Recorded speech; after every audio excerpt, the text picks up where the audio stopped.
Hi friends, welcome back to Monisha's diary. எல்லோரும் எப்படி இருக்கீங்க? நல்லா இருக்கீங்கன்னு நினைக்கிறேன். நாங்களும் சூப்பராக இருக்கோம். இன்றைக்கி விலாகில் நம்ம என்ன பார்க்க போகிறோன்னா, என்னோடய பர்த்டே விலாக் தான் உங்கள் கூட ஷேர் பண்ணிக்க போகிறேன். ஸோ வீடியோ ஃபுல்லாக பார்த்துட்டு எப்படி இருக்குன்னு மறக்காமல் கமெண்ட்ஸில் சொல்லிவிட்டு, வீடியோ பிடிச்ச ஒரு லைக் போட்டுட்டு மறக்காமல் சேனலை சப்ஸ்கிரைப் பண்ணிவிட்டு பக்கத்தில் இருக்கிற பெல் ஐக்கானில் ஆல்னு செலக்ட் பண்ணி வச்சுக்கோங்க. அப்போ தான் நான் போடுற வீடியோஸ் எதுவுமே உங்களுக்கு மிஸ் ஆகாமல் உங்கள் நோட்டிஃபிகேஷனுக்கு வரும். ஸோ வாங்க இப்போது விலாகை ஸ்டார்ட் பண்ணலாமா? February 6th தான் என்னோட பர்த்டே. அன்றைக்கி நிறைய பேர் விஷ் பண்ணியிருந்தீங்க. விஷ் பண்ணி ப்ளெஸ் பண்ண எல்லாருக்குமே ரொம்ப தேங்க்ஸ். ஸோ அன்றைக்கி ஹஸ்பண்டுக்கு லீவ் இல்லை. அதனால் அவர் என்ன பண்ணிட்டாருன்னா, காலையில் 5 மணிக்கு ஆஃபீஸ்க்கு போயிட்டு ரிட்டன் ஒரு 3 o'clock எல்லாமே வீட்டுக்கு வந்துட்டார். அவங்களும் ஆஃபீஸ்லேருந்து வந்த உடனே நைட்டு டின்னருக்காக ஃப்ரெண்ட்ஸ்க்கு இங்கே தான் வீட்டில் அரேஞ்ச் பண்ணியிருந்தோம். அதுக்கு தேவையான திங்ஸ் எல்லாமே வாங்கிட்டு வந்து கொடுத்துட்டு ஃப்ரெஷ் அப் ஆகிட்டாங்க. இங்கே ஈவினிங் 6 o'clock அதுக்கப்புறமா தான் கோயில் வந்து ஓப்பன் பண்ணுவாங்க. சரி, வீட்டில் நான்வெஜ் செஞ்சுருக்காங்களே, நம்ம சாய்பாபா கோயிலுக்கு போக வேண்டாம், ஏதாவது அம்மன் கோயிலுக்கு போகலான்னு சொல்லி தான் வீட்டில் இருந்து கிளம்பினேன். சாய்பாபா கோயிலுக்கு தான் போகணும் போல் இருக்குது. நான் டெலிவரிக்கு முன்னாடி ரெகுலராக போயிட்டு இருந்த ஒரு கோயில் தான் இது.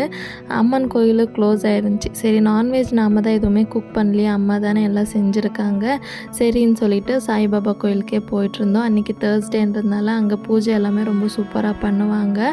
எனக்கு டைம் இல்லைன்றதுனால சரி கொஞ்ச நேரம் போய் அங்கே உட்காந்து சாமியெல்லாம் கும்பிட்டுட்டு அங்கேருந்து வீட்டுக்கும் வந்தாச்சு. ஸோ ஆஃப்டர்நூன் போலியே நான் வீட்லேயே கேக்குமே ரெடி பண்ணி வச்சுட்டேன். ஹஸ்பண்ட் கடையில் வாங்கிட்டு வரேன்னு சொன்னாங்க, எனக்கு வேணான்னு சொல்லிட்டேன். சரி, கேக் கட் பண்ண வேண்டான்னு சொல்லி தான் நினச்சிட்டு இருந்தேன். பசங்களுக்கு பர்த்டேனாலே கேக் கட்டிங் தானே. அவள் கேக் வேணும்னு சொல்லி கேட்டதுனால ஆஃப்டர்நூன் போலவே சாக்லேட் கேக் வந்து ரெடி பண்ணி வச்சுட்டேன். அம்மாவும் ஈவினிங் போலவே சிக்கன் பிரியாணியும் சூப்பராக ரெடி பண்ணியிருந்தாங்க. ஃப்ரெண்ட்ஸ்க்கு எல்லாருக்குமே இன்வைட் பண்ணியிருந்ததுனால எல்லாருக்குமே சேர்த்து அம்மா ஒருத்தரே குக் பண்ணிட்டாங்க. பிரியாணியுமே ரொம்ப சூப்பராக வந்துருந்துச்சு.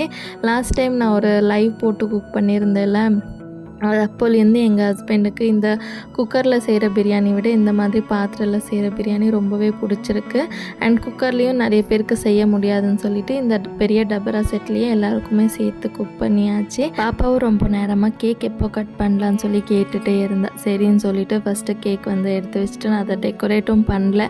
ஆஃப்டர்நூன் போல் தான் செஞ்சுருந்தேன் இல்லையா, சரி அப்படியே கட் பண்ணி சாப்பிட்டுக்கலான்னு சொல்லிட்டு அப்படியே வச்சு கட் பண்ணியாச்சு. கேக்கோட டேஸ்ட்டுமே ரொம்ப சூப்பராக வந்துருந்துச்சு. வீடியோஸ் எல்லாமே பட் அதில் தம்பி இருக்கான்றதுனால நான் வந்து ஆட் பண்ணல, ஃபோட்டோஸ் மட்டும் ஆட் பண்ணியிருக்கேன். எப்படி இருக்குன்னு மறக்காமல் கமெண்ட்ஸில் சொல்லுங்கள். நாங்கள் கேக் எல்லாமே கட் பண்ணி முடிச்சுட்டு ஃபோட்டோஸ் எல்லாம் எடுக்கிறதுக்குள்ளேயே டைம் வந்து லேட் ஆகிடுச்சு. சரி, இதுக்கப்புறமா எல்லோரையும் கூப்பிட்டு இங்கே டின்னர் சாப்பிட்றதுக்குள்ளே லேட் ஆகிடும், வீட்டுக்கே கொடுத்து விட்டுடலான்னு சொல்லி எல்லாமே பேக் பண்ணிகிட்டு இருந்தோம். அதுக்குள்ளே அவங்களே வந்து கேக் வாங்கிட்டு வீட்டுக்கே வந்துட்டாங்க, கேக் கட் பண்ணலான்னு சொல்லிட்டு.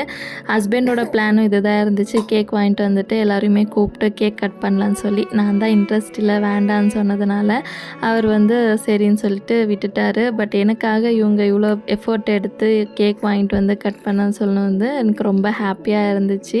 அந்த ஒரு ஃபீலே ஒரு மாதிரி டிஃப்ரெண்ட்டாக இருந்துச்சு. ஸோ சூப்பராக அவங்க வாங்கிட்டு வந்த கேக் எல்லாமே வச்சு கேண்டில் பற்ற வச்சு பாட்டு எல்லாமே பாடி கேக் கட் பண்ணுறது ரொம்ப ஹாப்பியாக இருந்துச்சு.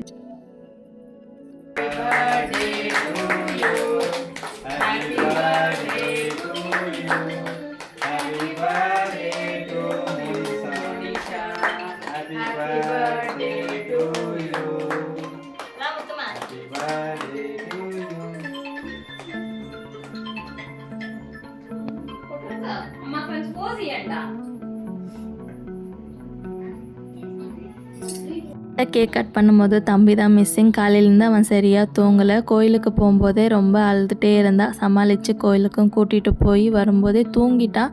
சரி, மறுபடியும் வீட்டில் கேக் கட் பண்ணும்போது கொஞ்சமாக முழிச்சிட்டான். அவன் அப்படியே வச்சுட்டு ஃபோட்டோஸ் எல்லாமே எடுத்துக்கிட்டோம்.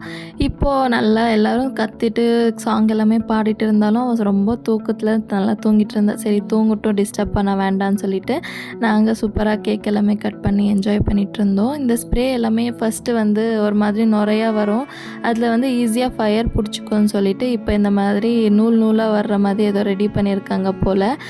அது கொஞ்ச நேரம் ஸ்ப்ரே பண்ண உடனே ரொம்ப சாஃப்டாக இருக்கும். அதுக்கப்புறமா நல்லா ட்ரை ஆகி பிளாஸ்டிக் மாதிரி கன்வெர்ட் ஆகிடுது. இது ஃபயருக்குமே அட்ராக்ட் ஆகாதுன்னு சொல்லி போட்டிருந்தாங்க அதில்.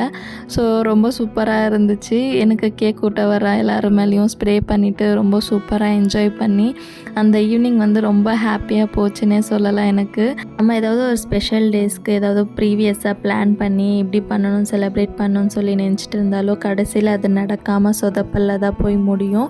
நிறைய வாட்டி இந்த மாதிரி எனக்கு நடந்திருக்கு. பட் இந்த பர்த்டே வந்து ஸ்டார்ட் பண்ணும்போதே ரொம்ப பிளாங்காக எந்த ஒரு பிளான்ஸுமே இல்லாமல் தான் ஸ்டார்ட் ஆச்சு.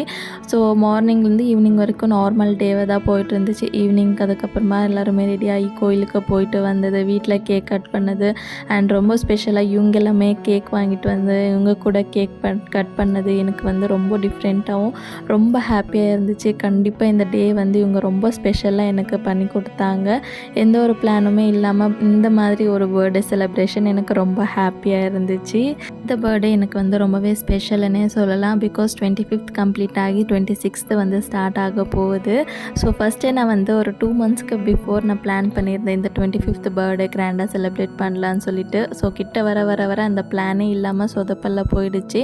பட் இவங்க எல்லாருமே சேர்ந்து அந்த ஸ்பெஷல் மெமோரியை எனக்கு க்ரியேட் பண்ணி கொடுத்தது ரொம்பவே ஹாப்பியாக இருந்துச்சு. அண்ட் உங்களுக்கும் இதே மாதிரி எக்ஸ்பீரியன்ஸ் ஆயிருக்கான்னு சொல்லுங்கள். பிளான் பண்ணி செலிப்ரேட் பண்ணுற பர்த்டேயை விட பிளான் பண்ணாத செலிப்ரேட் பண்ணுற பர்த்டே தான் ரொம்ப சூப்பராக வந்திருக்குன்னு சொல்லிட்டு உங்களுக்கு இந்த மாதிரி நடந்திருக்கா இல்லையான்னு சொல்லிட்டு வீடியோ பிடிச்ச ஒரு லைக் பண்ணிவிட்டு இதே மாதிரி இன்ட்ரெஸ்டிங்கான வீடியோஸ் பார்க்குறதுக்கு மறக்காமல் நம்ம சேனலை சப்ஸ்கிரைப் பண்ணிக்கோங்க. இன்னொரு வீடியோவில் பார்க்குற ஃப்ரெண்ட்ஸ், டேக் கேர், பாய்.